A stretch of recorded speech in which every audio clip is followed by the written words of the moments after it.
Over 1 million miles from our planet, tucked inside the permanent cold of its own heat shield, a machine is silently unraveling the story humanity has spent decades constructing about how existence itself began. The James Webb Space Telescope does not circle the Earth. It holds position at a gravitational balance point known as Lagrange 2, a location where the combined gravitational pull of the Earth and Sun work together to keep it stable, frigid, and undisturbed. Its primary mirror stretches 6.5 meters across, coated in a film of gold just 25 nanometers thick, roughly 1,000 times finer than a single strand of human hair. Gold was chosen because no other substance reflects infrared light with comparable efficiency. On the side facing the sun, surface temperatures climb above 80 degrees Celsius. On the opposite side, where the scientific instruments are housed, temperatures plunge to -233 degrees. That extreme cold is not a design compromise, it is a requirement. The light this telescope hunts has been traveling for more than 13 billion years, stretched by the continuous expansion of the universe from visible wavelengths into faint infrared signals so subtle that only the coldest detectors ever constructed can pick them up. Before we go further, if you find this kind of content worthwhile, a like and a subscription genuinely helps keep this channel going. It takes only a moment, and it means more than you might think. When the James Webb Space Telescope locks its gaze on a region of sky that appears completely empty to the naked eye, it is not searching for nothing. It is waiting for photons that departed their sources when the universe was still in its earliest chapters. These are photons that have been moving through expanding space for so long that by the time they reach the telescope's mirror, they carry information from an era so ancient that our sun had not yet ignited. The Milky Way had not yet finished assembling itself, and the very atoms that would one day become the Earth were still adrift inside the cores of stars that had not yet been born. Each photon is a message from the deep past. Each one carries a timestamp encoded in its wavelength. The further the universe has stretched since that photon was released, the more its wavelength has been elongated. This elongation is called redshift. And redshift is not simply a measurement of distance, it is a measurement of time. To look further into space is to look further back through history. And the James Webb Space Telescope was engineered to look further back than any instrument ever built. What it found there shattered expectations. For decades, the dominant framework of cosmology told a coherent and elegant story about the universe's early history. After the Big Bang, space expanded rapidly, temperatures fell, and matter spread out into a near-perfectly uniform ocean of hydrogen and helium. Tiny variations in the density of that primordial gas, seeded by quantum fluctuations during the first trillionth of a second after the Big Bang, provided the starting points for everything that came after. But gravity operates slowly. Dark matter, the invisible structural component that outweighs ordinary matter by roughly 6-to-1, began gathering around those density variations over vast stretches of time, building halos that grew gradually through mergers and accretion across hundreds of millions of years. Only after those dark matter halos reached sufficient size could ordinary gas fall into them, cool down, compress, and spark the ignition of the first stars. The first galaxies were expected to be small, dim, fragile, primitive collections of a few million stars barely holding together in a universe still too diffuse and too young for anything substantial to have formed. The James Webb Space Telescope was designed to find those fragile, tentative beginnings. Instead, it found something that stopped the scientific community cold. Within the universe's first 500 to 700 million years, an era so early that standard cosmological models predicted near emptiness, Webb detected galaxies that were already enormous, not infant clusters of newborn stars. Fully assembled systems containing hundreds of millions, and in certain cases, billions, of solar masses worth of stars. In February 2023, a research team led by Ivo Labbé at Swinburne University of Technology in Australia published findings in the journal Nature describing 6 candidate galaxies identified in Webb's earliest deep field images. Each appeared to have existed when the universe was only 3% of its current age, and each contained nearly as many stars as the modern Milky Way, a galaxy that has had 8 billion years to build itself. These objects had done it in roughly 500 million. Erica Nelson, an astrophysicist at the University of Colorado Boulder and one of the study's co-authors, captured the collective disbelief of the field when she said the early universe simply should not have been able to organize itself that rapidly, that these galaxies should not have had enough time to form. Her colleague Joel Leja of Penn State University was even more direct. Finding galaxy candidates as massive as our own Milky Way, at just 3% of the universe's current age, he said, was astounding. The problem was not just that the galaxies were large. The problem was that the mathematics of the Standard Model did not permit them to exist at that point in time. Building a galaxy is not a single event. It is a chain of dependent processes, each one requiring time that cannot be compressed or skipped. Dark matter must accumulate first. Then gas must fall into the resulting gravitational well. Then, that gas must cool. And cooling takes time because hot gas resists compression. Then, the cooled gas must collapse into dense enough regions to trigger nuclear fusion. Then the first stars must form, burn through their fuel reserves, and die, seeding the surrounding gas with heavier elements like carbon, oxygen, colon, anza and nitrogen. Then, a second generation of stars must emerge from that chemically enriched material. Each of these steps imposes a minimum timescale. Each one depends on the completion of the step before it. You cannot raise a building before the foundation is set. And the early universe was supposed to still be mixing concrete. Webb found the building already finished, and the tenants already moved in. The researchers who first analyzed these objects began informally calling them universe breakers, not because they literally violated the laws of physics, but because their existence stretched the standard cosmological model to its mathematical breaking point. According to the Lambda CDM framework, the total quantity of ordinary matter available at that epoch, combined with the maximum rate at which gravity could convert it into stars, should not have been sufficient to produce galaxies of that mass that quickly. In some cases, the implied stellar mass exceeded what the available supply of ordinary matter could theoretically account for. The numbers did not close.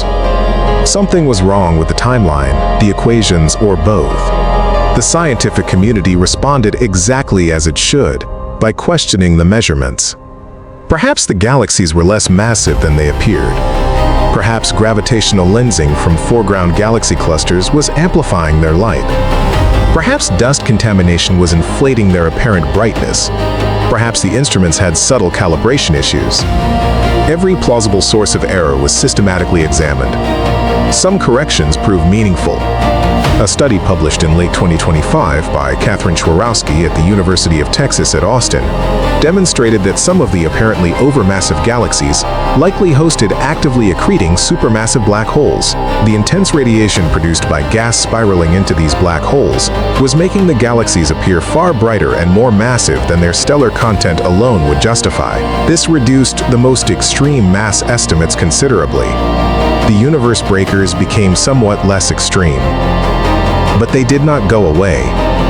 Even after accounting for black hole contributions, the early universe still contained roughly twice as many massive galaxies as the Standard Model predicted. The tension eased. It did not resolve. And in August 2025, a team at the University of Missouri working with Webb data identified 300 additional, anomalously bright objects in the early universe that defied standard explanation. Not 6 outliers. 300. The pattern was not shrinking. It was expanding. The early universe was not empty, not dim, not fragile. It was luminous, crowded, and operating at a pace that no existing model could fully account for. The impossible galaxies were unsettling enough. But they were not alone. Sitting at the centers of many of them, already fully assembled, already actively consuming matter, already blazing with the energy output of 1 billion suns, were supermassive black holes that had no business existing at that point in cosmic history.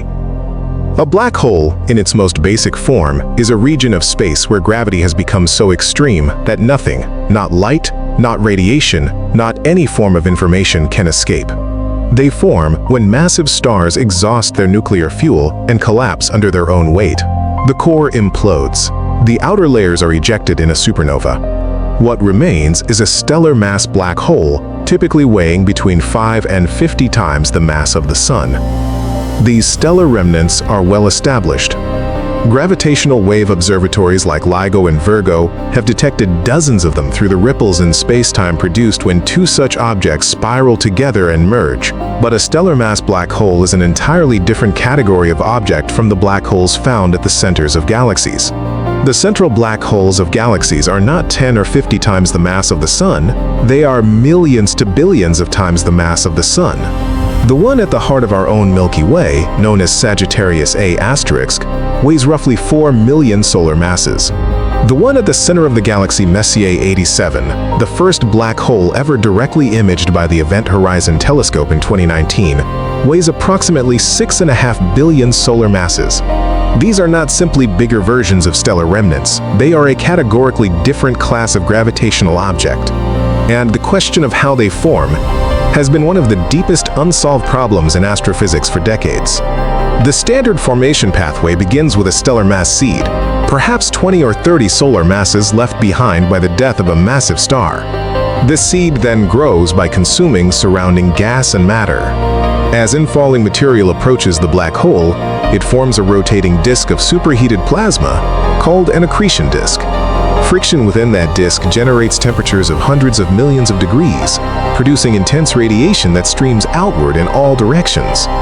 This outward radiation creates a fundamental problem. It pushes back against the very gas the black hole is trying to consume. The brighter the accretion disk, the harder it resists further infall. There is a theoretical maximum rate at which a black hole can feed, a limit set by the balance between gravitational pull inward and radiation pressure outward. This is called the Eddington limit, named after the British astrophysicist Arthur Eddington. A black hole consuming matter at the Eddington limit can approximately double its mass every few tens of millions of years. That sounds rapid. It is not rapid enough. Starting from a 20 solar mass seed and feeding continuously at the Eddington limit, reaching 1 billion solar masses requires a minimum of roughly 800 million years, even under the most generous assumptions. In practice, black holes do not feed without interruption. Fuel supplies are disrupted by mergers, by radiation feedback, by turbulence in the surrounding environment. Realistic growth timescales are considerably longer. And yet Webb has found supermassive black holes weighing hundreds of millions of solar masses already in place when the universe was less than 500 million years old. Some observations push this further still. In August 2025, a research team led by Pablo Pérez González at the Center for Astrobiology in Madrid reported the detection of luminous sources at redshifts of 17 and 25, corresponding to an era when the universe was only 100 to 200 million years old. At a redshift of 25, the universe was roughly 100 million years old. The first stars should barely have had time to form at all, let alone live out their lifespans, die, and leave behind black hole seeds capable of growing into anything substantial. And yet there were sources of blue ultraviolet light, precisely the signature that massive first-generation stars or actively feeding black holes would produce, shining in an era that the standard model characterizes as the cosmic dark ages. The mathematics simply does not work. Beginning with a stellar mass seed after the first stars form and feeding it at the maximum theoretically permitted rate cannot produce a supermassive black hole within the available time window. The universe was not old enough. Something else must have occurred. The leading candidates for that something else are each remarkable in their own right. The first is direct collapse. Rather than forming from the death of a star, a supermassive black hole could arise from the direct gravitational collapse of a massive cloud of primordial gas. No star formation, no intermediate step.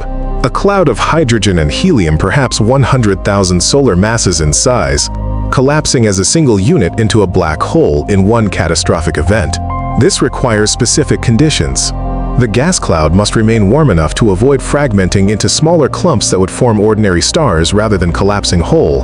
Ultraviolet radiation from nearby sources could provide the necessary heating, preventing the cloud from cooling and breaking apart. If conditions align correctly, the collapse produces a massive seed of 10,000 to 100,000 solar masses in a single event. From that much larger starting point, reaching a billion solar masses within 500 million years becomes mathematically achievable, though still demanding. The second possibility involves the nature of the very first stars. The earliest stellar population, known as population 3 stars, is believed to have been fundamentally different from any stars existing today, forming from pure hydrogen and helium without the heavier elements that help gas cool and fragment efficiently. These stars may have remained far more massive than modern stars, potentially weighing hundreds or even thousands of solar masses each.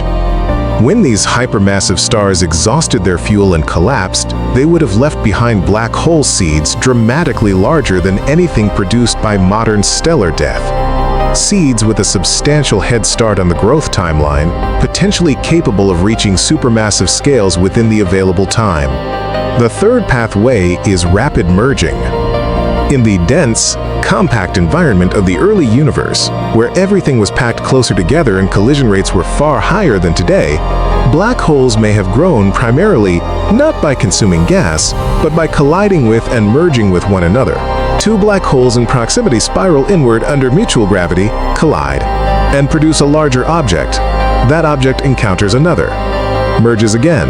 In a sufficiently dense environment, this cascade could build mass far faster than accretion alone allows. In September 2025, another discovery added an entirely new layer to the mystery. Astronomers analyzing Webb data reported finding objects they called little red dots. Compact, intensely red sources scattered through the early universe that matched neither the profile of ordinary galaxies nor ordinary quasars. Further analysis suggested that some of these little red dots might not be galaxies at all. They might represent an entirely new class of cosmic object, theoretical hybrids in which a massive black hole sits at the core of an extended luminous envelope of gas, radiating with properties that match no known category of astronomical object. If these objects are real, they represent a formation pathway that no one anticipated, a type of structure that did not appear in any textbook, until the James Webb Space Telescope produced observations that could not be explained any other way. None of these explanations has been confirmed. None can be ruled out. What is clear is that the standard account of black hole growth, slow, steady, Eddington-limited accretion from a small stellar seed, cannot explain what Webb is observing. Something happened in the early universe that allowed black holes to grow far faster than our models permit.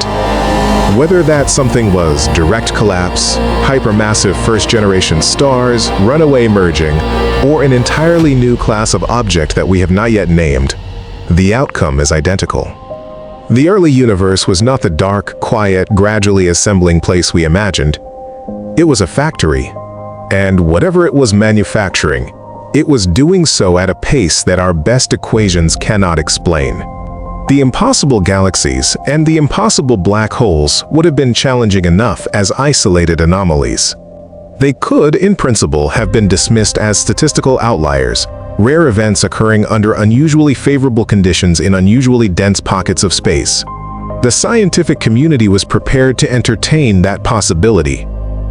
What made it untenable was the discovery that these objects were not scattered randomly.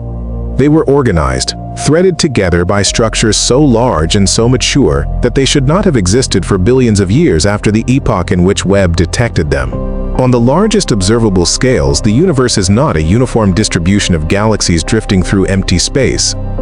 It is a network, a vast interconnected architecture of filaments, long strands of matter stretching tens and hundreds of millions of light years, intersecting at dense nodes where galaxy clusters accumulate, separated by enormous voids where almost nothing exists. This architecture is called the cosmic web.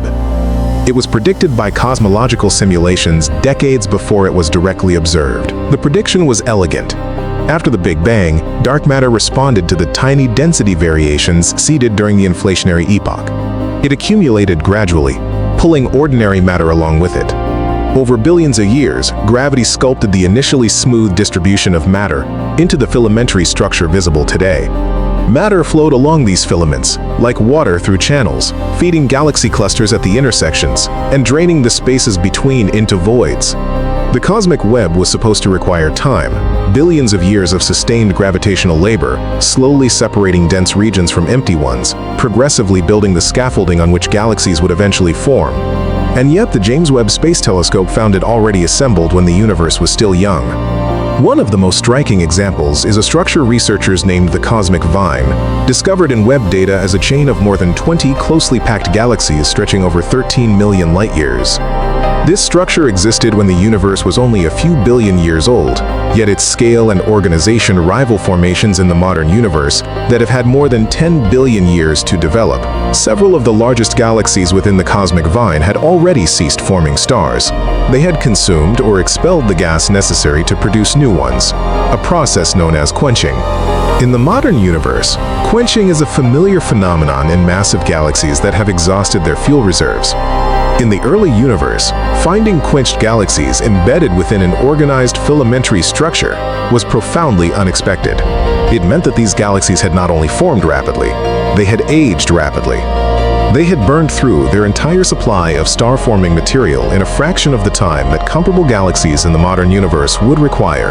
They were already old, already exhausted, already finished, in a universe that was itself barely past its infancy.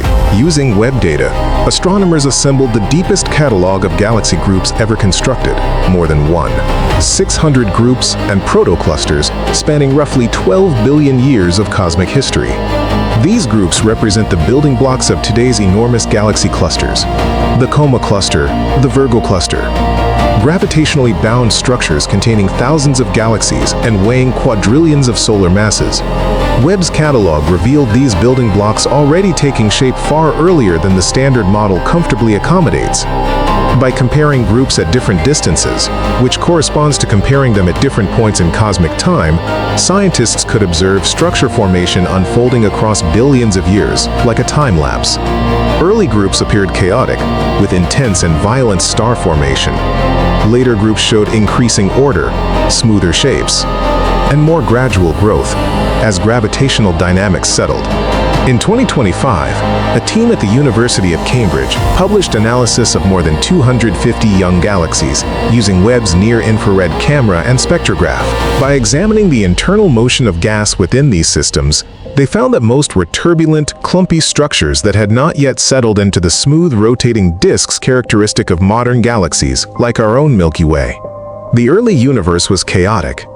Gas was being stirred by violent star formation, gravitational instabilities, and collisions with neighboring systems. Galaxies were not gently assembling themselves, they were crashing into one another, tearing each other apart, and rebuilding from the wreckage. The Cambridge team found that galaxies gradually transitioned from disordered to organized as the universe aged. But the key finding was how early the chaos was already in full force. The turbulence was already intense. When the universe was only 800 million years old, something had already provided enough energy, enough mass, enough gravitational interaction to create violent internal dynamics and systems that the standard model said should barely exist at that point. And then came the big wheel. In early 2025, researchers identified a galaxy with a fully formed spiral structure that existed within the first 2 billion years of the universe. This was not an indistinct blur. It was a clearly organized spiral with arms curving outward from a central bulge, resembling galaxies like the Milky Way that have had more than 10 billion years to develop their characteristic structure. The big wheel was massive. Its position within a crowded region of space suggested it had likely experienced collisions with neighboring galaxies. Under normal circumstances, mergers destroy spiral structure, smearing the delicate arms into a featureless elliptical shape. The fact that the big wheel retained its spiral form meant that either it had grown through an unusually smooth and orderly process, or there were mechanisms of galaxy assembly operating in the early universe that simply do not appear in the nearby cosmos we have spent decades studying. One of the researchers involved in the discovery noted that the fact this galaxy had not become elliptical suggests there may be ways the galaxies grow that we have never encountered in the local universe, a statement that the rules derived from studying nearby galaxies may not universally apply to the early cosmos. This is the pattern that emerges from every direction Webb points its instruments. Not a single anomaly, not a handful of outliers. A systematic, pervasive mismatch between what the standard model predicts for the early universe and what the early universe actually contained. Too many galaxies, too massive, too luminous, too chemically mature, too organized, too connected, too rapidly built. The cosmic web was supposed to require billions of years to weave itself into existence. Webb found it already woven. The filaments were already there. The clusters were already taking shape. The galaxies within those clusters had already lived fast enough to exhaust their fuel reserves and stop producing stars. The architecture of the universe was assembled on a timeline that the equations say should have been impossible. And this raises a question that cuts deeper than any individual observation. If the universe built its largest structures faster than gravity alone should have allowed, then either gravity operated differently in the early universe than it does today, or there was something else, some additional mechanism, some hidden variable in the physics that accelerated the assembly of everything we see. Whatever that something is, Webb has not identified it. But Webb has made it impossible to ignore. The early universe was not laying foundations. It was constructing cathedrals. And the blueprints it was working from do not appear in any textbook yet written. There is a boundary in the universe that has nothing to do with physical walls or spatial edges. It is a boundary of information, a horizon beyond which nothing can ever be observed. Not because there is nothing on the other side, but because the light from those regions has not had sufficient time since the universe began to travel far enough to reach us. This boundary is called the observable universe, and the James Webb Space Telescope is pushing closer to it than any instrument in human history. The observable universe has a radius of approximately 46. 1 billion light-years in every direction. This number confuses many people. If the universe is only 8 billion years old, how can we detect objects 46 billion light-years away? The answer lies in expansion. When a distant galaxy emitted the light we detect today, it was far closer to us than it is now. Over the billions of years that light has been traveling toward us, the space between us and its source has been continuously stretching. By the time those photons reach Webb's mirror, the galaxy that produced them has been carried tens of billions of light-years further away by the expansion of space itself. We are not observing the galaxy where it is now, we are observing it where it was. And the distance between where it was and where it now sits has been growing throughout every moment the light was in transit. Light is not crossing a fixed gulf. It is running on a track that lengthens as it runs.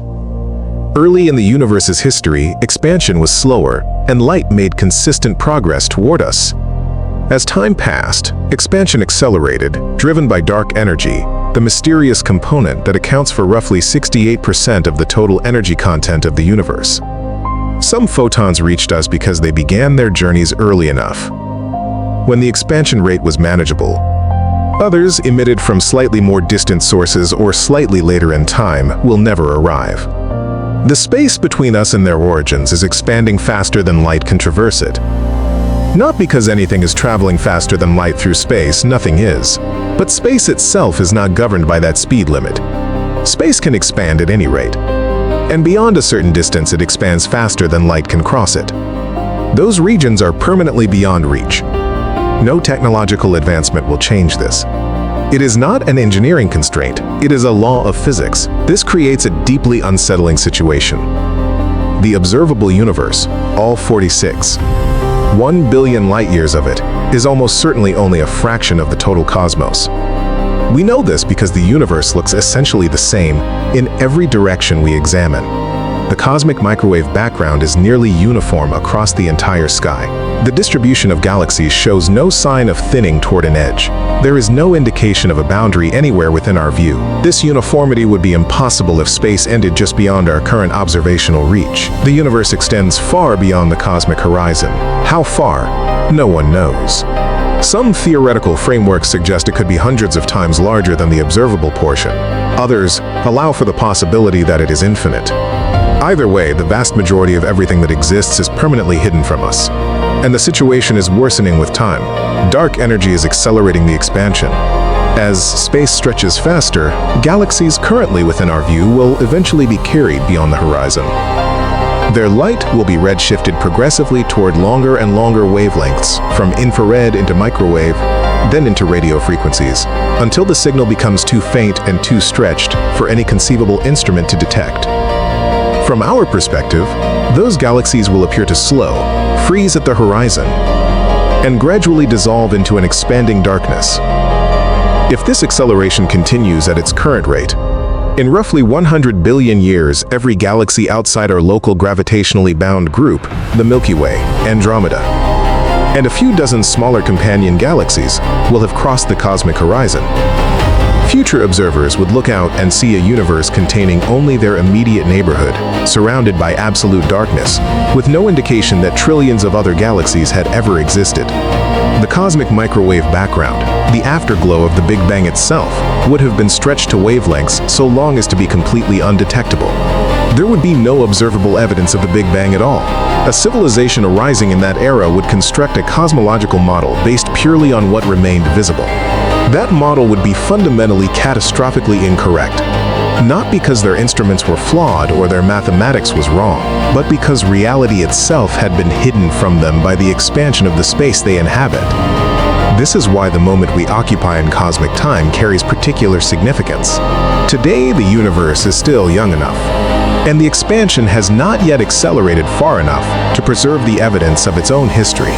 The cosmic microwave background is still detectable, distant galaxies are still accessible, the expansion rate can still be measured, the cosmic web can still be mapped.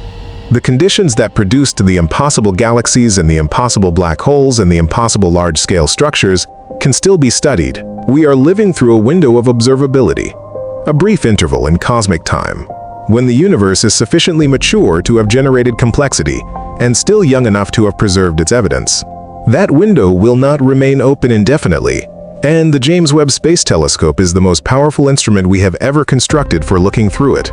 In one of its most ambitious observing campaigns, Webb directed its attention at a region of sky only slightly larger than 3 full moons placed side by side. After hundreds of hours of accumulated exposure, collecting faint infrared signals that had been traveling for billions of years, the resulting combined image contained nearly 800,000 distinct galaxies. Not stars, galaxies.